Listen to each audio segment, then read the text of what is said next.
Hello everyone, welcome back to our YouTube channel the Kalakar classes. आपसे student ने video का first part तो देख ही लिया होगा। ये वाला जो वीडियो का पार्ट है हमारा वीडियो का सेकंड पार्ट रहेगा, जिसके अंदर आपसे स्टूडेंट को मैं आगे का जो आपका नेक्स्ट सेशन बच गया था वह आपका सेशन आएगा खंड ख आएगा, मतलब कि खंड सेशन आप बोल सकते हो बी आएगा। इससे आगे भी जितने भी क्वेश्चन आपके आएंगे, हमने एक नंबर वाले क्वेश्चन हमने एमसी क्वेश्चन सारे सारे कंप्लीट कर लिए थे। ठीक है, आपका प्रीवियस ईयर का क्वेश्चन पेपर 2024-2025 का। अब हमारा जो क्वेश्चन पेपर आएगा इससे आगे के जितने भी क्वेश्चन हमारे रहेंगे, 3 नंबर वाले, 4 नंबर वाले, 5 नंबर वाले और हमारे मैप बचे थे, तो उस सारे क्वेश्चंस को हम आज की इस वाली क्लास के अंदर में कंप्लीट करने वाले हैं। और आपको मैं बता दूं, ये वाला जो क्वेश्चन पेपर है आपका बहुत ज्यादा ये मोस्ट इंपोर्टेंट है, तो इसलिए इस वाली वीडियो को शुरू से अंत तक पूरा देखना, ताकि आपका जो बहुत ज्यादा प्रैक्टिस हो जाए और आपके 70 में से 70 मार्क्स पूरे पक्के हो जाए। ठीक है, 2024-2025 का क्वेश्चन पेपर आएगा। सारे के सारे क्वेश्चंस आपके वेरी वेरी मोस्ट इंपोर्टेंट हैं। तो आज की क्लास को यहां से शुरू करते हैं, क्लास के एंड तक में बने रहना। क्लास को शुरू करने से पहले आपसे स्टूडेंट हमारे YouTube चैनल पे नए हैं तो आपसे स्टूडेंट का दो काम करना, हर एक क्लास में बोलता हूं, दो काम करना बहुत ज्यादा जरूरी होता है। तो वह आपका पहला काम है हमारे YouTube चैनल को सब्सक्राइब करके बेल आइकन बटन को ऑन पे सेट कर लेना। ठीक है, दूसरा काम होता है इस वाली वीडियो को लाइक करना। दो काम करना आपको बहुत ज्यादा जरूरी होता है, सब्सक्राइब करना और लाइक करना, जिससे कि आपसे स्टूडेंट के लिए मैं मोस्ट मोस्ट इंपोर्टेंट वीडियो बना बना के देते रहूंगा आपको। और आपसे स्टूडेंट क्या करोगे, आपसे स्टूडेंट को आपसे स्टूडेंट का बहुत ज्यादा फायदा होगा। इससे आपके मार्क्स आपके बोर्ड एग्जाम के अंदर में, प्री बोर्ड हो गया, फाइनल बोर्ड में आपके पूरे के पूरे बढ़िया में से बड़े बटे में से 100% पूरे मार्क्स आपके पक्के हो जाएंगे। आपको उसको स्कोर करने में, 100% मार्क्स स्कोर करने में आपको मैं बहुत ज्यादा हेल्प करता हूँ। इसलिए आपसे स्टूडेंट क्या करना, सब्सक्राइब करके रख लो, वीडियो को लाइक कर देना। और आपको पता ही होगा ज्योग्राफी में आपको पढ़ा रहा हूँ, प्लस फिजिकल एजुकेशन भी क्लास 12 का मैं आपको पढ़ाता ही हूँ, तो इसलिए सब्सक्राइब करके रख लो। वीडियो को शेयर कर देना, वीडियो में कमेंट करना मत भूलना। ठीक है, और इस वाले वीडियो क्लास का आपको पीडीएफ चाहिए तो हमारे व्हाट्सएप ग्रुप या टेलीग्राम ग्रुप को ज्वाइन कर लेना। दोनों में से जो भी आपको सुटेबल लगे ज्वाइन करके रख लेना और पीडीएफ मुझसे ले लेना। ठीक है, तो यहां से क्लास को शुरू करते हैं। देखो, अब हमारा जो आगे क्वेश्चन हमारा था खंड खा था। ठीक है, ये हमारे आगे क्वेश्चन हमारे यहाँ से 3 नंबर वाले क्वेश्चन हमारे आएंगे, वह हमारे स्टार्ट हो रहेंगे। इससे पहले कि 17 जो आपके एमसी क्वेश्चन हैं, आपको मैंने इतनी बेहतरीन तरीके से, इतना आसान तरीके से, और जी यहाँ पर आपको 17 क्वेश्चन ही दिख रहे होंगे, कम से कम मैंने आपको 25 से 30 क्वेश्चन मैंने एक्स्ट्रा करवाया इसके अंदर में।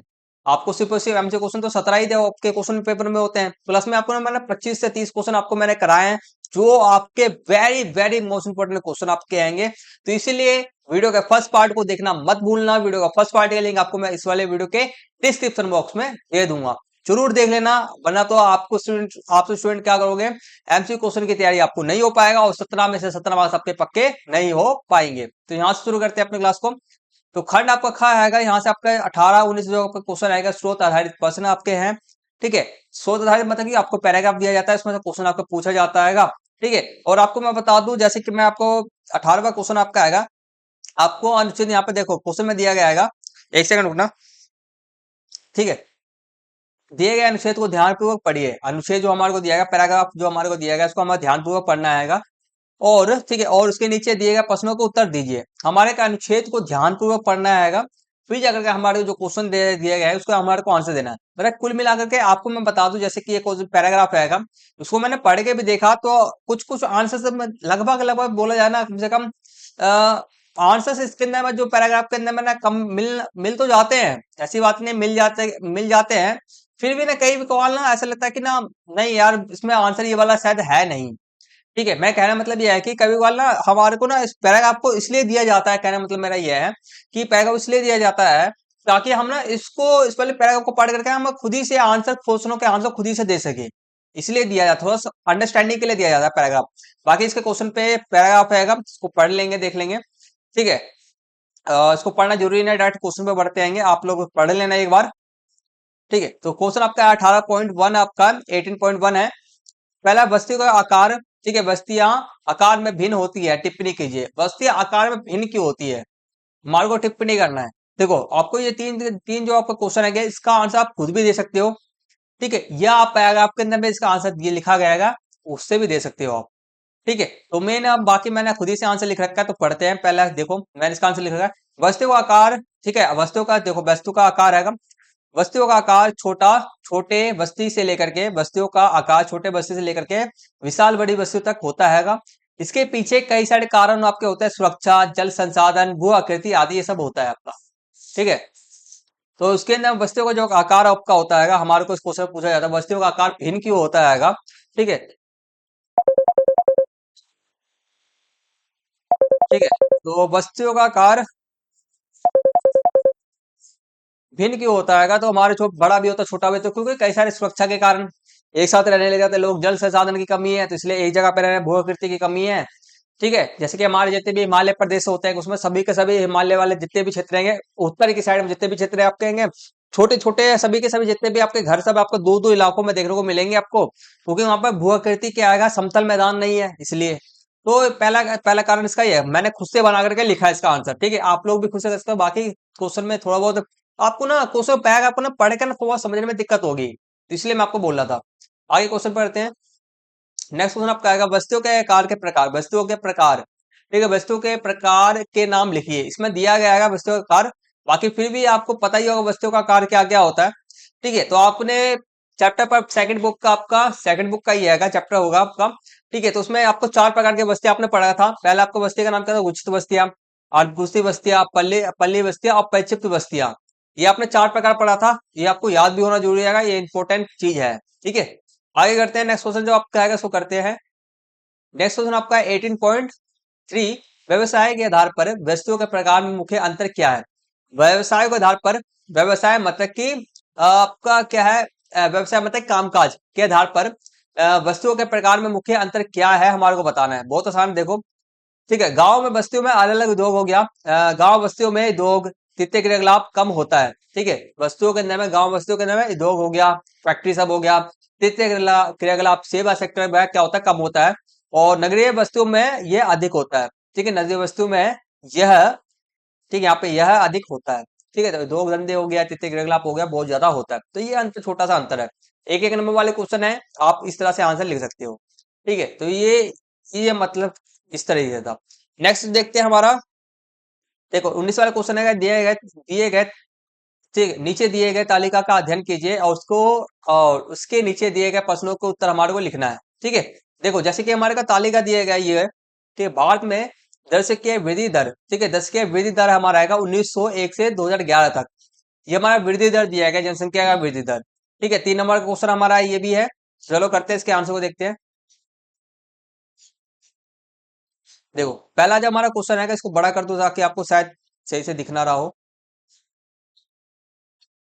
देखो हमारा क्वेश्चन है पहला, कौन सा दर्शक जनसंख्या वृद्धि की नकारात्मक प्रवृत्ति को दिखाता है। मतलब कौन से के अंदर में जनसंख्या का क्या होता है, नकारात्मक वृद्धि, जनसंख्या वृद्धि क्या होता है, नकारात्मक प्रवृत्ति, मतलब नेगेटिव में गया था। कौन से वर्ष के अंदर में, देखो चलो, नेगेटिव की बात कर रहे हैं हम। ठीक है, नेगेटिव में गया था, बताओ किस में गया था हमारा, ये रहा 1921 के अंदर। हमारा माइनस जा रहा है ना, बाकी सब में देख रहे हो आप स्टूडेंट, क्या सब में plus plus plus plus plus है।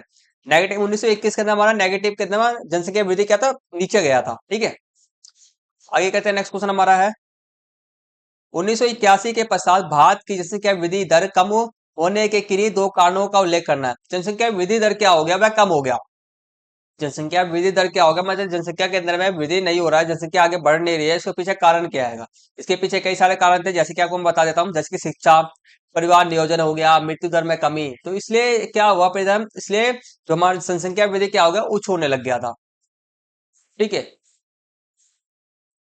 शिक्षा, परिवार नियोजन और मृत्यु दर, इस समय इस सब के कारण बाकी हमारी जनसंख्या वृद्धि इसलिए कम हुआ था, शिक्षा हो गया, परिवार नियोजन, इस समय कमी के कारण। ठीक है, अगला करते हैं, नेक्स्ट क्वेश्चन करते हैं। किन दशकों को जनसंख्या विस्फोट की अवधि के रूप में जाना जाता है। किन दशकों को जनसंख्या विस्फोट की अवधि के रूप में जाना जाता है।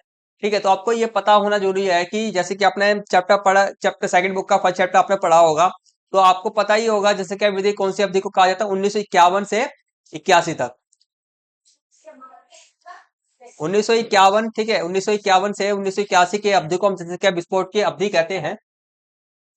तो हटा ना यार, खाम खाम वाला। 1951, 1951 से 1981 के बीच में जो हमारा दशक था उसको कहा जाता है जनसंख्या विस्फोट की अवधि का। सॉरी फॉर डिस्टर्बेंस, तो कहा जाता है इसको। बस नेक्स्ट क्वेश्चन करते हैं। बस ये थे, ये आसान था बस इसके अंदर में ही।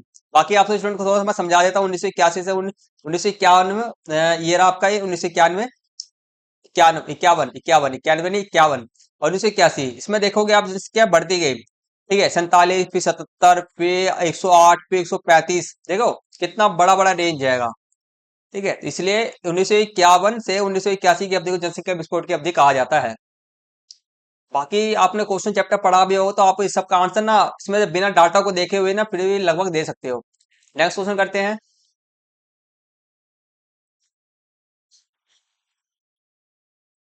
देखो अब हमारा जो खंड स्टार्ट हो रहा है, गा खंड स्टार्ट हो रहा है, यहाँ से 3 नंबर वाले क्वेश्चन हमारे सारे सारे ऊपर वाले भी 19 20 भी 3 नंबर वाले थे, यहाँ के भी 3 नंबर वाले क्वेश्चन ही हैं। चलो करते हैं। सेकंड क्वेश्चन आपका, नेक्स्ट क्वेश्चन आएगा 20 से 23 क्वेश्चन लघु उत्तरीय प्रश्न के प्रकार प्रकार के प्रश्न हैं। ठीक है, तो पहला क्वेश्चन आपका आएगा 20, संसाधनों का दुरुपयोग भावी पीढ़ी के लिए अवसरों को कम करेगा। अब देखो भावी पीढ़ी के लिए संसाधनों का दुरुपयोग कर रहे हैं हम, तो भावी पीढ़ियों के लिए अवसरों को कम करेगा। भावी पीढ़ी का मतलब क्या हो बताओ? भावी पीढ़ी या आने वाली पीढ़ी? ठीक है, भावी पीढ़ी का मतलब यहाँ पर यह है कि आने वाली पीढ़ी के लिए अवसरों को क्या कर देगा, वह कम कर देगा। बिल्कुल सही बात है, जैसे कि हमारा कोयला हो गया, पेट्रोलियम हो गया, प्राकृतिक गैस हो गया, ये सब अब भैया हम ज्यादा से ज्यादा यूज करते हैं। तो यूज करने के कारण वह क्या होगा, वह क्या पहले तो मात्रा में, लिमिटेड मात्रा में है। ठीक है, तो वह क्या होंगे, खत्म होते रहेंगे। ठीक है, खत्म हो जाएंगे। तो आने वाली पीढ़ी जो फ्यूचर के अंदर में वह रहेगा नहीं। तो सतत पहुंचने मानव विकास के के संदर्भ में उदाहरणों सहित कथन की पुष्टि करना है हमारे को। चलो करते हैं। क्वेश्चन समझ में आज आ गया ना? क्वेश्चन समझ में ये है, क्वेश्चन में फिर से समझा देता हूँ। हम क्या कर रहे हैं, संसाधनों का दुरुपयोग कर रहे हैं जिससे कि आने वाले हमारी जो पीढ़ी है उसका इस्तेमाल नहीं कर पाएगी संसाधन का। तो सतत पोषण मानव विकास के संदर्भ में उदाहरण सहित हमारे को समझा जाना है। मतलब कि आप क्या करना, क्वेश्चन का आंसर को देख लो, आपको खुद ही समझ में आ जाएगा। चलो करते हैं। देखो पहला आप आंसर इसका इस प्रकार से लिखोगे। पहला आंसर, टोटल आपको 3 ही पॉइंट लिखने जरूरी है बस। पहला आप लिखो जीवाश्म ईंधन। जीवाश्म ईंधन के अंदर आपका आएगा कोयला, पेट्रोलियम, प्राकृतिक गैस। ठीक है, जैसे गैर नवीकरणीय संसाधन है। गैर नवीकरणीय संसाधन मतलब कि जिसे फिर से उत्पादन नहीं किया जा सकता, फिर से दोबारा उत्पादन नहीं किया जा सकता, और इनका उपयोग अंधाधुन उपयोग किया जा रहा है। अंधाधुन इसका उपयोग किया जा रहा है जिससे कि वह भविष्य में समाप्त हो जाएंगे। तो पहला हमने नाम लिख दिया। ठीक है, हमने नाम लिखा, फिर इसको एग्जाम्पल से हमने एग्जाम्पल लिखा, फिर इसको हमने इसके बारे में डिटेल में समझा दिया। तो इस पहला पॉइंट हमारा कंप्लीट हो गया। मैं उदाहरण सहित समझाता, हमने उदाहरण सहित ये रहा जीवाश्म ईंधन, कोयला, पेट्रोलियम हमारे उदाहरण में हो गया, उसके बारे में हम डिटेल में समझा दिया। ठीक है, नेक्स्ट हमारा है जल संसाधन। जल संसाधनों का दुरुपयोग, भूजल का अधिक दोहन, पानी मतलब कि जमीन के अंदर में जितने भी आपके पानी है वह, जल स्रोतों का प्रदूषित होना, जैसे कि झील, नदी, ठीक है, झरने, नहर, इस सब का प्रदूषित होना, जिससे पीने योग्य जल की मात्रा कम होते जा रहा है और भविष्य में उपलब्ध पानी भी नहीं हो सकता है। भविष्य में उपलब्ध भी नहीं हो सकता है। ठीक है, पानी भविष्य में उपलब्ध नहीं हो सकता है, तो ये इसका एक कारण हो गया। नेक्स्ट आप लिख सकते हो वनों की कटाई। वनों की कटाई से जैव विविधता का ह्रास, मिट्टी का क्षरण, ठीक है, पारिस्थितिक असंतुलन, स्वच्छ हवा, जल पुनः भरण, औषधि पौधों तक भविष्य पीढ़ी पहुंच हो देंगे। तो वनों की कटाई से ये सब हमारा इस सब नुकसान है। 3 पॉइंट आप लिख सकते हो, चौथा पॉइंट भी मैंने लिख रखा है। ठीक है, तो इसको पढ़ ले, कोई भी 3 पॉइंट बेस्ट पॉइंट है आपको याद कर लेना बस। इतना आसान तरीके से, जितना आसान तरीके से आपको मैं समझा रहा हूँ, और भी बंदे समझा सकते हैं, ऐसी बात नहीं है, मगर मैं आपको एकदम क्लियर, आपको कमेंट करना ये भी लिख देना फटाफट से कि आपको बढ़िया तरीके से समझ में आ रहा है कि नहीं आ रहा है। किसी भी प्रकार की कोई भी दिक्कत परेशानी कुछ तो नहीं आएगा। किसी भी छोटी सी भी छोटी दिक्कत हो तो पूछ लेना मुझसे, आपके सारे डाउट्स को मैं क्लियर कर दूंगा। ठीक है, और कमेंट्स करना है, यस लिख देना अगर समझ में आ रहा हो तो यस लिख देना, और नहीं समझ में आ रहा तो कहाँ पे नहीं समझ में आ रहा है क्वेश्चन नंबर लिख करके मुझे बता देना। ठीक है, और जो जो स्टूडेंट अभी तक हमारे नए नए जुड़ते जा रहे हैं तो चैनल को सब्सक्राइब करके, ठीक है, सब्सक्राइब करो, बेल आइकन बटन को ऑन पे सेट कर लेना। ठीक है, दूसरा काम, वीडियो को लाइक कर देना। ठीक है, ये 2 काम करना जरूरी है, फटाफट से कर लो। नेक्स्ट क्वेश्चन करते रहेंगे। नेक्स्ट क्वेश्चन हमारा आएगा, दिए गए मानचित्र का ध्यानपूर्वक अध्ययन कीजिए और नीचे दिए गए प्रश्नों को उत्तर देना है। ठीक है, अब देखो ये आपका रेल मार्ग है। ठीक है, ये आपको कौन सा रेल मार्ग है बताओ, कहाँ पर है बताओ? अटलांटिक हो गया, प्रशांत हो गया, कौन सा है रेल मार्ग है बताओ, कौन सा है? ये आपका रूस का है, या कनाडा कनाडा का आपका कनेडियन हो गया, या आपका ऑस्ट्रेलिया का है? बताओ तीनों में से कौन सा है ये? तीनों में से कौन सा रेल मार्ग है ये बताओ? ये आपका है क्या कनेडियन? ठीक है, कनाडा का रेल मार्ग है ये, टोटल आपको बता दिया जाता हो। पहला क्वेश्चन आपसे पूछा दिया गया है, मानचित्र किस रेल मार्ग से संबंधित है? तो कैनेडियन कैनेडियन कैनेडियन रेल मार्ग से संबंधित आएगा। और मानचित्र में ए और बी का हमारे को नाम लिखना है। ए यहाँ पर क्या है और बी हमारे यहाँ पर क्या है।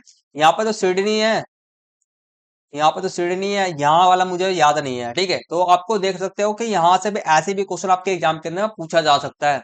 मतलब ये लगभग लगभग ना आपको बता दूं तो लास्ट एक दो पहले तो लास्ट के दोनों पॉइंट तो याद होना ही जरूरी है। पहली बात तो ये हो गया। दूसरा एक एक दो दो, दूसरा नंबर तीसरा नंबर और जैसे भी आपका दूसरा नंबर तीसरा नंबर में ये सब याद कर लेना कम से कम। वरना तो इसके ये इतना तो याद होना चाहिए कम से कम तीन तीन तीन इधर से भी नाम याद होना चाहिए, तीन इधर से भी नाम याद होना चाहिए, जिससे कि आपके मार्क्स ना कटे। ठीक है, बाकी इतना डिटेल में नहीं पूछना चाहिए यार, बहुत ज्यादा डिटेल में पूछ देते रहे हैं। ठीक है, कोई बात नहीं। बाकी अभी नाम बता दूंगा बी का मैं, सॉरी ए का नाम बता दूंगा अभी मैं। नेक्स्ट क्वेश्चन पढ़ते हैं। इसका मानचित्र में दिए गए रेल मार्ग के महत्व लिखना है। इसका रेल मार्ग क्या है, इसका महत्व क्या है, इसको लिखना है। चलो मैं बताता हूँ। तो मैंने आपको बोला था पार करेंडिया रेल मार्ग है, नाम हो गया।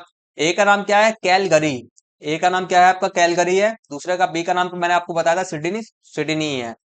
अब बात करते हैं कि इसका रेल मार्ग का महत्व क्या है। एक नंबर की क्वेश्चन है तो हमारे को एक ही पॉइंट लिखना जरूरी है। दो दो हमने पॉइंट लिख रखा है, मत लिखना बिल्कुल भी। तो पहला पॉइंट है यह कनाडा के पूर्वी, ये कनाडा के पूर्वी और पश्चिमी तटों को जोड़ता है। ठीक है, इसका मतलब ये है कि आप ये भी लिख सकते हो ये कनाडा के पूर्वी हो गया, पूर्व की साइड, मतलब कि समझ में रहे हो ना, पूर्व की साइड मतलब कि ये रहा पूर्व। ठीक है, ये आपको इधर का हिस्सा हिस्सा पूर्व होगा। पूर्व को क्या करता है, पूर्व से पश्चिम की ओर में जोड़ता है, या पश्चिम का आप बोल सकते हो पश्चिम को पूर्व से जोड़ता है, ऐसे भी आप बोल सकते हो। ठीक है, और दूसरा आप लिख सकते हो, अगर ये ना याद हो तो दूसरा भी लिख सकते हो आप, ये रेल मार्ग कृषि खनिज क्षेत्रों को और औद्योगिक क्षेत्रों से जोड़ता है। ठीक है, तो इसका महत्व ये भी है। ठीक है, दो दो महत्व लिख रहे हैं, कोई भी एक लिख देना। नेक्स्ट क्वेश्चन करते हैं। नेक्स्ट क्वेश्चन आपका आएगा ये वाला है, तो इसके अथवा वाले में भी इसको भी करना जरूरी आएगा। देखो जितना ज्यादा क्वेश्चन प्रैक्टिस करोगे उतना ही आपके लिए बेनिफिट रहेगा, आपको अधिक से अधिक क्वेश्चन याद रहेगा, और कोई सा भी क्वेश्चन आपके सामने में आ जाए आप उसको छोड़ के नहीं आओगे और पूरे बट्टे में से बट्टे मार्क्स आपके आएंगे। ठीक है, तो पनामा नहर किन दो महाद्वीपों को, महासागरों को जोड़ती है, ये बताना है। पनामा नहर का निर्माण किस देश ने किया है, पनामा नहर का दोनों सिरों के अंतिम सिरों का नाम बताना है। ठीक है, तो देखो क्या आएगा, किस देश ने किया, तो आपको पता होना चाहिए उत्तरी अमेरिका ने किया था। पहले शायद फ्रांस ने स्टार्ट किया था, फ्रांस या जर्मनी ऐसे कुछ है, बाकी डिटेल बता देता हूँ, रुक जाओ। देखो पहला बात करना है कौन सा महासागर को जोड़ता है, तो ये आपको जोड़ता है अटलांटिक।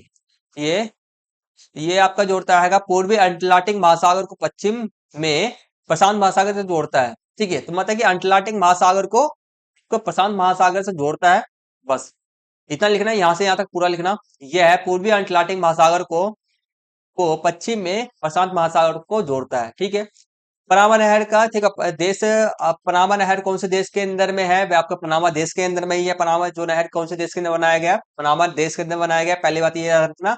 मेन इसका निर्माण इसने किसने कराया, संयुक्त राष्ट्र अमेरिका। पहले फ्रांस ने किया था, उसने छोड़ दिया बीच में, फिर जाके संयुक्त राज्य अमेरिका ने फिर से करवाया था।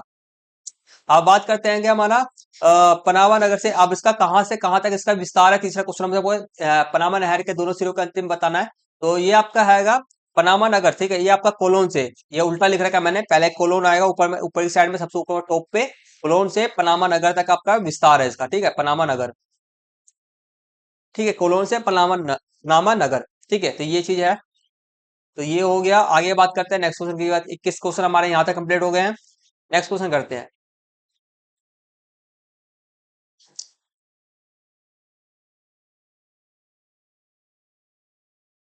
ठीक है, 22 का क्वेश्चन आपका आएगा, 22 का ए है। ठीक है, 22 का ए है, दो दो उसमें से, मतलब कि अथवा वाला क्वेश्चन पूछा, मतलब कि ऊपर वाला करना है तो ऊपर वाला कर लो, नीचे वाला करना है तो नीचे वाला कर लो, दोनों में से भी एक का क्वेश्चन, एक ही क्वेश्चन का आंसर देना, दोनों को मत देके आना, नंबर मिलेंगे नहीं, ऐसा क्या फायदा। ठीक है, तो पहला आपका है भारत में शुष्क भूमि कृषि और आर्द्र, यहाँ पे किसका क्या है, आर्द्र है ये। ठीक है, आर्द्र भूमि कृषि में किन्हीं किन्हीं तीन अंतरों को हमारे को स्पष्ट करना है। ठीक है, शुष्क और आर्द्र, ये बहुत आसान क्वेश्चन आएगा। और और आपको मैं बता दूं सारे सारे क्वेश्चन ही आपके मोस्ट इंपोर्टेंट है। मैं किसी भी एक क्वेश्चन के अंदर मैं ये नहीं बोल के चलूंगा कि ये इंपॉर्टेंट क्वेश्चन है, सभी को आपको प्रैक्टिस करना भाई, कोई सा भी क्वेश्चन आपके एग्जाम में आ जाएगा। ठीक है, तो सभी इंपॉर्टेंट क्वेश्चन है।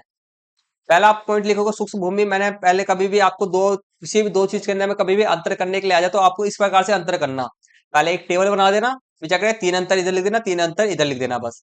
पहला अंतर आप लिखोगे सूक्ष्म भूमि कृषि वहां किया जाता है जहां वार्षिक वर्षा 75 सेंटीमीटर से कम होता है। आर्द्र भूमि कृषि उन क्षेत्रों में, इसका पहला पॉइंट आप लिखोगे आर्द्र भूमि के लिए, आर्द्र भूमि कृषि उन क्षेत्रों में की जाती है जहां वर्षा अधिक होता है। नेक्स्ट आप लिखो फसलों को कम पानी की आवश्यकता होती है, जैसे कि हमारा जैसा हो गया रागी बाजरा दालें। फसलों को अधिक दूसरा इसमें पॉइंट लिखो, फसलों को अधिक जल की आवश्यकता होती है, जैसे कि चावल गन्ना जूट। आगे करते हैं, उद्देश्य इसका क्या होता है, मिट्टी और जल संरक्षण पर ध्यान केंद्रित करते हुए सीमित जल संसाधनों का उपयोग करके फसल उगाना होता है। मतलब कि वहां पर जल की पहले ही आवश्यकता कम होती है, पहले तो आवश्यकता बहुत ज्यादा होता है।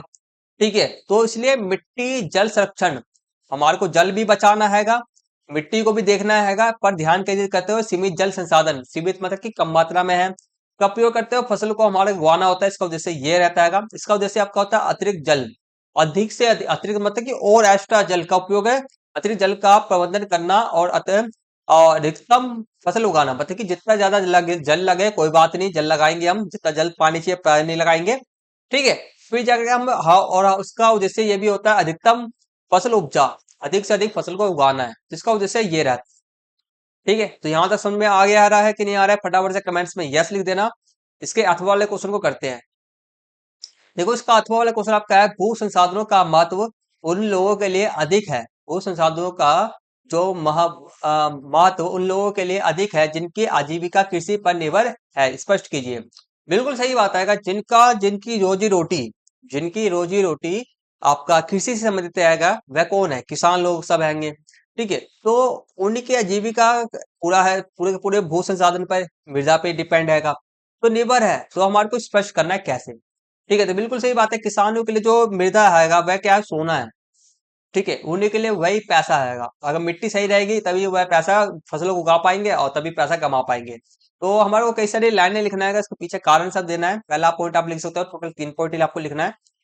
जिन लोगों की आजीविका कृषि पर निर्भर है उनके लिए भूमि का उपयोग केवल फसल उगाने तक ही सीमित नहीं है, बल्कि यह उनके जीवन और आजीविका का सबसे महत्वपूर्ण प्राकृतिक संसाधन है।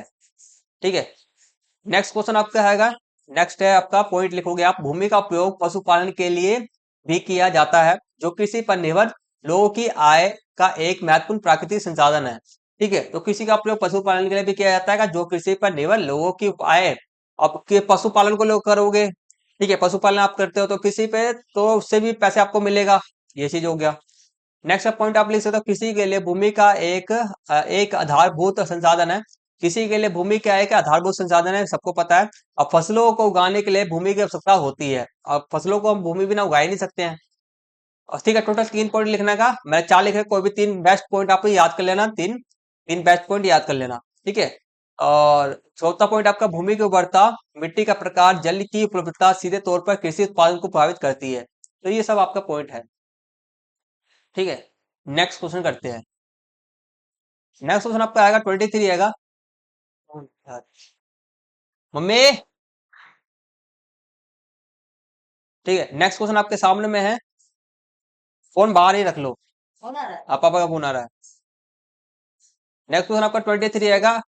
देखो, आदिम समुदाय, ठीक है, आदिम समुदाय पुनः प्राकृतिक परिवर्तन के साथ सामंजस्य बनाकर रहा और फलतः मानव का प्राकृतिकरण हुआ, कथन की पुष्टि कीजिए। आपको याद आ गया हो प्राकृतिकरण, मानव का प्राकृतिकरण याद आ गया हो, तो कैसे बताओ, फटाफट से कमेंट सेशन के में लिख देना, फटाफट से कौन से चैप्टर का, कौन से बुक का कौन सा चैप्टर आएगा, कौन से बुक का, आपको सबको ही पता है, मैं ही बता देता हूँ फटाफट से। आपका फर्स्ट बुक आएगा, ठीक है,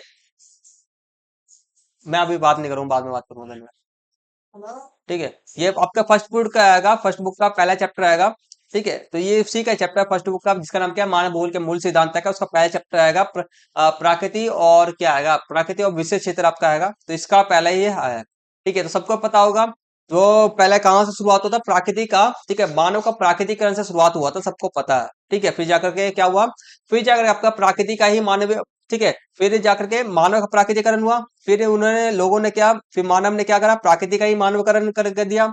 फिर आपका क्या आया, फिर आपका संभववाद निश्चयवाद, फिर बीचवाद, फिर संभववाद हुआ, निश्चयवाद हुआ, ये सब हुआ। ठीक है, चलो करते हैं डायरेक्ट, इसका आंसर क्या है। देखो, पहला आपका ऑप्शन है, मतलब कि प्राकृतिक मानव का प्राकृतिकरण के बारे में क्या क्या था, उस व्यवस्था के अंदर में क्या क्या बातें थी, क्या क्या चीज था, सब कुछ आपको वही चीज लिखना है बस। पहले देखो 3 पॉइंट टोटल लिखना है। पहला पॉइंट आप लिखोगे, आरंभिक अवस्था में मानव प्रकृति से अत्यधिक प्रभावित हुआ था, उन्होंने प्रकृति के आदेश अनुसार आदेशों के अनुसार अपने आप को ढाल दिया। पहला पॉइंट आप लिखोगे। दूसरा, प्रौद्योगिकी का ऐसा अत्यंत निम्न था, और मानव के सामाजिक विकास की अवस्था भी आदिम थी। ठीक है, प्रौद्योगिकी क्या टेक्नोलॉजी बिल्कुल निम्न था, स्थायी नहीं। सामाजिक विकास भी बहुत कम था। नेक्स्ट पॉइंट आप लिखोगे, मानव जो प्रकृति की सुनता था, उसकी प्रचंडता से भयभीत होता था और उसकी पूजा करता था। पहला पॉइंट ये हैगा।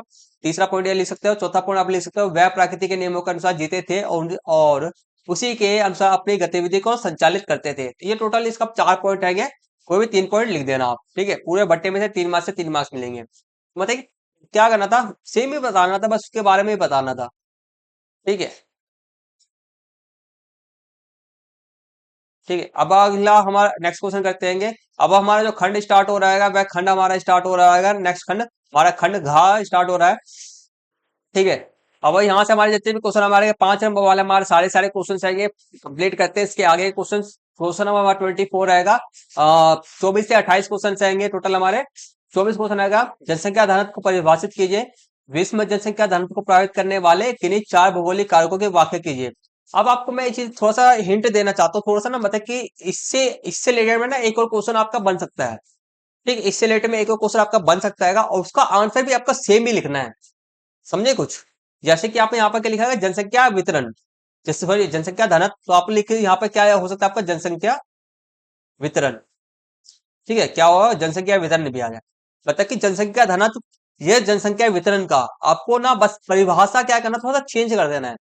परिभाषा क्या कर देना, थोड़ा थोड़ा सा चेंज कर देना। बाकी जो जनसंख्या घनत्व को प्रभावित करने वाले जो कारक आपके आएंगे, ठीक है, प्रभावित करने वाले जो आपके 4 भौगोलिक कारक हैं आपके, वितरण को प्रभावित करने वाले 4 भौगोलिक कारक है आपका, दोनों को दोनों डिट्टो सेम ही लिखना है आपको, कुछ अंतर नहीं है बिल्कुल भी उसके अंदर में। समझ में आ रही है मेरी बात? आशा करता हूं आपसे समझ में आ गया होगा। बाकी इसका आंसर को देखते हैं। देखो, पहले जनसंख्या घनत्व का मतलब क्या होता है, एकदम सादे सिंपल भाषा में आपको मैं समझा देता हूँ। ठीक है, फिर इसके प्रभावित करने वाले कारकों के बारे में हम पढ़ेंगे। ठीक है, तो पहले जनसंख्या घनत्व को समझो।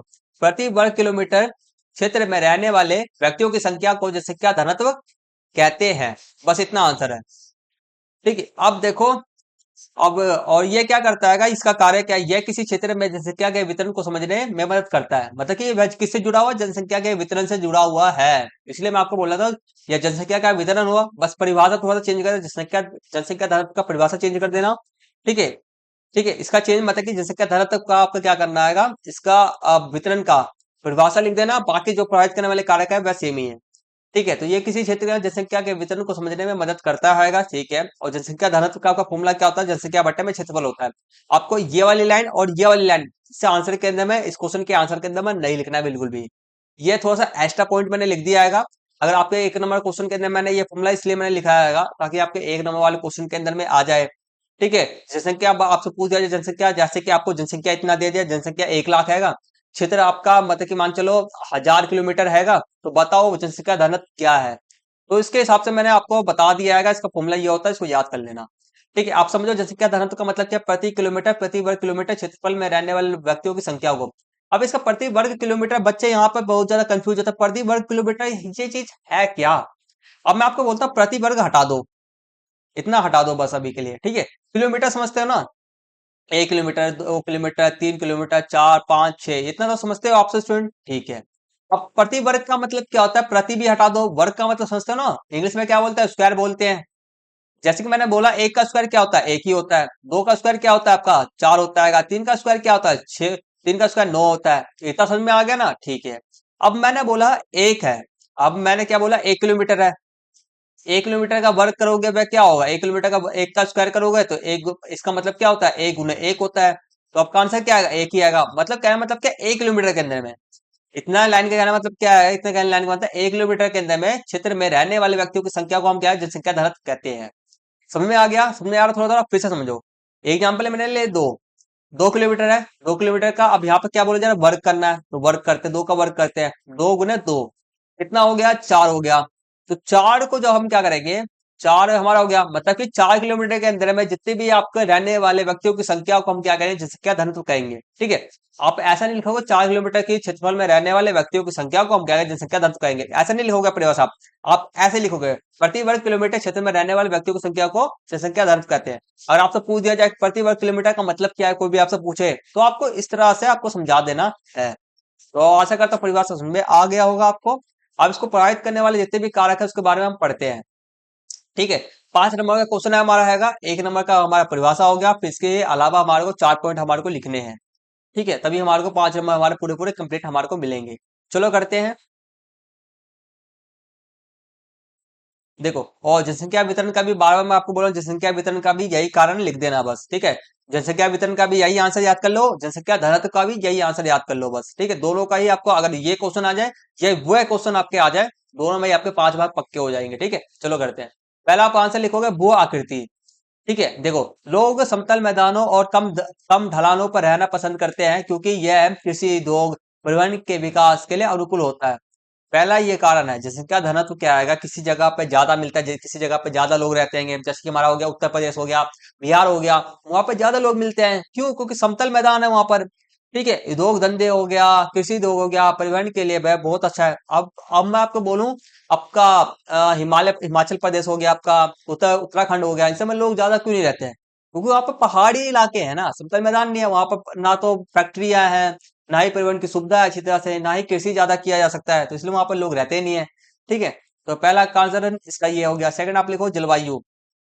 अत्यधिक गर्म अतः और या ठंडे रेगिस्तान और अधिक वर्षा वाले क्षेत्रों में जनसंख्या कम पाई जाती है। बिल्कुल सही बात है। ज्यादा गर्मी होगी तो वहां पर रहना पसंद करेंगे? कोई भी नहीं पसंद करेंगे। ज्यादा ठंडे में भी लोग रह नहीं सकते, तो कम पाई जाती है। लोग उन क्षेत्रों में रहना पसंद करते हैं जहां जलवायु अनुकूल होता है, मतलब ठीक ठाक रहता है जलवायु। ठीक है, वहां ज्यादा से ज्यादा लोग रहना पसंद करते हैं। नेक्स्ट आप लिखोगे तीसरा, जनसंख्या जल की उपलब्धता। लोग उन क्षेत्रों में रहना पसंद करते हैं जहां ताजे पानी की आसानी, ठीक है, आसान पहुंच होती है, जैसे कि नदी, घाटियां वहां पर। ठीक है, नेक्स्ट आप पॉइंट लिखोगे, चौथा पॉइंट, मृदा। उपजाऊ मृदा वाले क्षेत्र कृषि के लिए उपयुक्त होते हैं, जो लोगों को आकर्षित करते हैं। इसलिए उपजाऊ मिट्टी वाले क्षेत्रों में जनसंख्या घनत्व क्या होता है, अधिक होता है। तो बस, और इसी के कारण ये भी है, जनसंख्या वितरण का भी आपका यही कारण होता है, जहां पर मृदा अच्छी से अच्छी रहेगी वहीं पे ज्यादा से ज्यादा वितरण का मतलब कि वहीं पे ज्यादा से ज्यादा लोग रहेंगे। सेम चीज हो गया। नेक्स्ट क्वेश्चन करते हैं। अब देखो, नेक्स्ट क्वेश्चन जो हमारा है, ठीक है, नेक्स्ट वन हमारा आएगा 25 आएगा। विश्व में पर्यटकों को किन्हीं पांच आकर्षणों की परख कीजिए। विश्व में पर्यटकों के किन्हीं 5 आकर्षणों की परख कीजिए। मतलब कहने का मतलब यह है कि जो विश्व के ना पर्यटन जो होता है, पर्यटन करने वाले जितने भी लोग होते हैं, उनको 5 चीज, ऐसे कौन सी 5 चीज है वह क्या करते हैं, वैसे कौन सी 5 चीजें जो अपनी ओर आकर्षित करती है। मतलब कि आपको पता होगा, लोग दुबई के अंदर में क्यों घूमने जाते हैं, लोग इंडिया के बाहर के अंदर में क्यों घूमने आते हैं। आपका हो गया पेरिस, लंदन, आपका, और वियतनाम हो गया, और फिलीपींस हो गया, और बहुत सारी जगह ऐसे आएंगे जहां पे लोग घूमने जाते हैं। क्यों घूमने जाते हैं? ठीक है, तो वहां पे क्या ऐसी चीजें रहता है जिसके कारण वह वहां पे लोग घूमने जाते हैं, तो उन्हीं के हमारे को इसमें बात करना है टोटल। ठीक है, चलो करते हैं। पहला आपका ऑप्शन आएगा, पहला आप लिखो, पहला पॉइंट लिखो जलवायु। ठंडे स्थान वाले लोग, ठीक है, ठंडे स्थान वाले लोग गर्म और धूपदार क्षेत्र में रहना, और गर्म स्थान वाले लोग ठंडे क्षेत्र में अवकाश में जाना पसंद करते हैं, जलवायु के कारण। अब जो भी ठंडे स्थान पर रहने वाले जितने भी लोग होंगे, वह वहां पर गर्म स्थान में जाने में उनको मजा आएगा, धूपदार क्षेत्र में रहना मजा आएगा। वही गर्म स्थान वाले जितने भी लोग होंगे, उनको ठंडे स्थान में अवकाश में जाने में पसंद आएगा। तो जलवायु पहला कारण हो गया। दूसरा आपका है भूदृश्य, आपका हो गया, कई लोग आकर्षित करने वाले परिवहन में अवकाश अवकाश मतलब छुट्टियां, हॉलीडे, वेकेशन बिताना पसंद करते हैं, जैसे पर्वत हो गया, झील हो गया, दर्शनीय समुद्र तट हो गया, ये सब। तीसरा आपका है इतिहास एवं कला। किसी क्षेत्र के इतिहास और कला में संभावित आकर्षण होता है। ठीक है, किसी क्षेत्र के इतिहास हो गया, हिस्ट्री हो गया, आर्ट हो गया, इसमें संभावित आकर्षण होता है। जो लोग प्राचीन सुंदर नगरों, पुरातत्व के स्थान पर जाते हैं, और किलों, महलों, गिरजा, और जैसे कि हमारा ताजमहल हो गया, ठीक है, इन सब में हो गया, गिरजा घरों को देखकर आनंद उठाते हैं। तो ये कारण हो गया तीसरा। चौथा आप लिख सकते हो सांस्कृतिक और अर्थव्यवस्था। मानव जातीय स्थानीय रीतियों को पसंद करने वालों को पर्यटन लुभाता है। और घरों में रुकना जैसे कि सुविधा प्रदान करना अत्यंत लोकप्रिय उदाहरण है, गोवा में हेरिटेज होम हो गया। मतलब जैसे कि यहाँ पर क्या हो गया, रीति रिवाज हो गया, वहां के लोगों को रीति रिवाज हो गया, प्लस में सुविधाएं हो गई अलग अलग तरह की, जहाँ पे अधिक से अधिक सुविधा हो, मेडिकल सुविधा हो या घरों में रहने वाली सुविधा हो, ये सब चीजें तो अधिक से अधिक लुभाती है पर्यटकों को। नेक्स्ट आप पॉइंट लिखो चिकित्सा पर्यटन, आप लिखोगे चिकित्सा पर्यटन मतलब कि जहाँ पर जिस देश के अंदर में जहाँ से ज्यादा चिकित्सा सुविधा भी होती है, मेडिकल सुविधा होती है, तो वह भी आपको लुभाता है अपने देश में उच्च चिकित्सा। जैसे कि हमारा भारत क्या है, उच्च चिकित्सा के अंदर में, मेडिकल सुविधा के अंदर में उच्च प्रथम स्थान की ओर में जा रहा है, उच्च ऊपर की ओर में जा रहा है। और लोग ना इससे जोते हुए पर्यटक पर्यटक होते हैं, टूरिज्म जो होते हैं हमारे, लोग हमारे भारत की ओर में आकर्षित हो रहे हैं, अट्रैक्ट हो रहे हैं। तो अपने देश में उच्च चिकित्सा सुविधा देना पर्यटकों को आकर्षित करता है। भारत चिकित्सा पर्यटन में उच्च स्थान पर है। तो ये सब इसके कारण है। बाकी पूरे 6 पॉइंट आप लिख सकते हो। धार्मिक स्थल, मंदिर मंदिर धार्मिक स्थलों के कारण पर्यटकों द्वारा बहुत पसंद किए जाते हैं, इसलिए वे लोग घूमने के लिए आते हैं। तो टोटल 6 पॉइंट है। कोई भी आप पांच पॉइंट आपको टोटल लिखने हैं, 5 पॉइंट आपको लिखने हैं तो लिख देना। नेक्स्ट इसका क्वेश्चन का करते हैं, यूरोप, और ठीक है, यूरोप और रूस में रेल मार्गों के विकास का वर्णन कीजिए। यूरोप के अंदर में मतलब कि आपका वर्ल्ड वाले जो आपका मानव मूल्य मूल सिद्धांत है, उसमें आपका चैप्टर क्या है, चैप्टर का नाम क्या है, चैप्टर नंबर 7 आएगा, परिवहन और क्या नाम आएगा, परिवहन और संचार ना, यही है ना, परिवहन और संचार यही होगा। ठीक है, परिवहन और संचार। तो इसी में से क्वेश्चन पूछा है, यूरोप होगा, रूस के अंदर में रेल मार्ग करने के विकास का वर्णन करना है। मतलब कि कब से विकास शुरुआत हुआ उनका, कैसे कैसे विकास हुआ, कितना लंबा आएगा, कहाँ से कहाँ तक फैला हुआ है, पूरा डिटेल में बात करना है हमारे को टोटली। चलो करते हैं। देखो मैंने सभी के आंसर लिख रखे हैं। आपको मैं बता दूं टोटल मैंने कितने पॉइंट से लिख रखे हैं सभी के, मतलब कि मैंने यूरोप के बारे में 3 पॉइंट लिख रखा है मैंने, रूस के बारे में मैंने 3 पॉइंट लिख रखा है। टोटल आपको 5 पॉइंट ही लिखने जरूरी हैंगे, तो 5 पॉइंट ही लिखना, ठीक है। पहले आप लिखोगे, यूरोप में विश्व का संगठनात्मक रेल तंत्र पाया जाता है। संगठनात्मक का मतलब है कि सबसे ज्यादा घना, सबसे ज्यादा रेल मार्ग यूरोप के अंदर में ही पाए जाते हैं, ठीक है। नेक्स्ट आप पॉइंट लिख सकते हो, यूरोप में रेल मार्ग लगभग 4,40,000 किलोमीटर लंबे हैं, और जिनमें से अधिकांश दोहरे अथवा बहुमार्गी हैं। मतलब कि दोहरे, चाल मतलब कि इधर से भी रेल लाइन जा रहा है, इधर से भी रेल लाइन जा रहा है, डबल डबल हो गया। बहुमार्गी भी है, इधर इस दिशा में भी है, इस दिशा में भी, दिशा में भी है, तो बहुत ज्यादा है, ठीक है। नेक्स्ट पॉइंट आप लिख सकते हो, यूरोप में रेल मार्ग, ठीक है, यूरोप में रेलवे का निर्माण 19वीं शताब्दी में के दौरान शुरू हुआ, और 27 सितंबर 1825 को दुनिया का पहला सार्वजनिक रेल मार्ग स्कॉटन, ठीक है, स्कॉट स्कॉटन और ये डर्लिंगटन इंग्लैंड में शुरू हुआ। तो ये आपके दिए गए हैं कुछ एग्जाम्पल है, कब से कब तक यूरोप के अंदर में शुरू हुआ, डेट दिया गया है, कहां से कहां तक हुआ। जैसे कि आपको भारत का पता याद ही होगा, आपका 1853 के अंदर में सबसे पहले भारत के अंदर में स्टार्ट हुआ था, ठीक है, मुंबई से थाने, पुणे से थाने में स्टार्ट हुआ था, तो ये आपका था। ठीक है, रूस के अंदर में आपका है, वो रूस में पहली रेलवे लाइन आपका 1837 में सेंट पीटर्सबर्ग से तसांग स्कोए और सेलो के बीच बनाई गई थी, ठीक है, तसार स्कोरे, ठीक है, स्कोए सेलो के बीच बनाई गई थी। तो ये आपका है पहली लाइन होगी। दूसरा आप लाइन ले सकते हो, रूस में रेल मार्गों का विस्तार सेंट पीटर्सबर्ग से व्लादिवोस्टोक तक हुआ हैगा, जो एशियाई प्रदेशों को पश्चिमी यूरोपीय बाजार से जोड़ता हैगा। ये लिख सकते हो आप, ठीक है। नेक्स्ट आप लिख सकते हो, पूरे यह एशिया का सबसे महत्वपूर्ण और विश्व का सर्वाधिक लंबा 9,322 किलोमीटर दोहरे पथ से युक्त विश्व के पार महाद्वीपीय रेल मार्ग है, ठीक है। तो आप रूस का जो रेल मार्ग आपका हैगा एशिया का सबसे लंबा हो गया, सबसे बड़ा, सबसे महत्वपूर्ण और विश्व का सर्वाधिक लंबा 9,322 किलोमीटर दोहरे पथ से युक्त विद्युतीकृत पार महाद्वीपीय रेल मार्ग है। तो ये टोटल आपके 6 पॉइंट मैंने लिख रखे हैं, कोई भी आपको बेस्ट 5 पॉइंट लिख देना, ठीक है। तो इसी प्रकार से हमारे यहाँ तक क्वेश्चन तो हमारे कंप्लीट हो चुके हैं, 25 क्वेश्चन तक हमने कंप्लीट कर दिए हैं, ठीक है। और ठीक है, आगे क्वेश्चन भी करेंगे क्या, बताओ फटाफट से कमेंट से लिखो, फटाफट से आगे क्वेश्चन भी कंप्लीट कर दिया क्या इसी क्लास के अंदर में। मुझे लग रहा है क्लास थोड़ी सी लंबी ज्यादा हो जाएगी, इसलिए अभी क्लास को हम यहीं पे फिनिश करते हैं। वीडियो को नेक्स्ट पार्ट के अंदर में हम क्या करेंगे, वीडियो को नेक्स्ट पार्ट के अंदर में 26 से लेकर के हमारे 28 क्वेश्चन बचे पड़े हैं, उसको कंप्लीट कर लेंगे, ठीक है। 26 से 28 टोटल 6 क्वेश्चन अभी भी बचे पड़े हैं, अथवा वाले क्वेश्चन को भी मिला करके, ठीक है। और मैप के लिए आपको मैं बता दूं, अब मैप के लिए मैं आपको वर्ल्ड का मैप हो गया प्लस में आपका इंडिया का मैप होगा, दोनों के लिए अलग अलग वीडियो बना दूंगा, ठीक है। अलग अलग वीडियो बनेगा, वहां से मैप की पूरी तैयारी हो जाएगी। इस वाले क्वेश्चन का जो मैप है उसकी हम तैयारी नहीं करेंगे, हम सीधे जो मेन मतलब कि जो पूरा इंपॉर्टेंट जो भी आपका इंपॉर्टेंट मैप्स आएंगे उसकी तैयारी में सेपरेट सेपरेट वीडियो बनाऊंगा, 2 वीडियो बनाऊंगा मैप के लिए, उसको देख करके तैयारी कर लेना, ठीक है। तो वीडियो को नेक्स्ट पार्ट के अंदर हम वीडियो तीसरे पार्ट के अंदर हम आगे क्वेश्चन को कंप्लीट करेंगे, ठीक है। तो आपको अभी भी 2 काम करना है जरूरी है। पहला काम करना है, सब्सक्राइब करके बेल आइकन के बटन को ऑल पे सेट कर लो, पहला काम ये है, फटाफट से कर लो। दूसरा काम करना है आपको, ठीक है, दूसरा काम आपको यह करना है, वीडियो को लाइक करना है, शेयर करना है, वीडियो पे कमेंट करना है, फटाफट से कमेंट कर दो, ठीक है, फटाफट से लाइक करो, शेयर करो, कमेंट करो फटाफट से, ठीक है, ठीक है। तो फटाफट से सब्सक्राइब करो, लाइक करो, मिलते हैं वीडियो को नेक्स्ट पार्ट में, तब तक के लिए टेक केयर, टेक बाय, जय हिंद, जय भारत।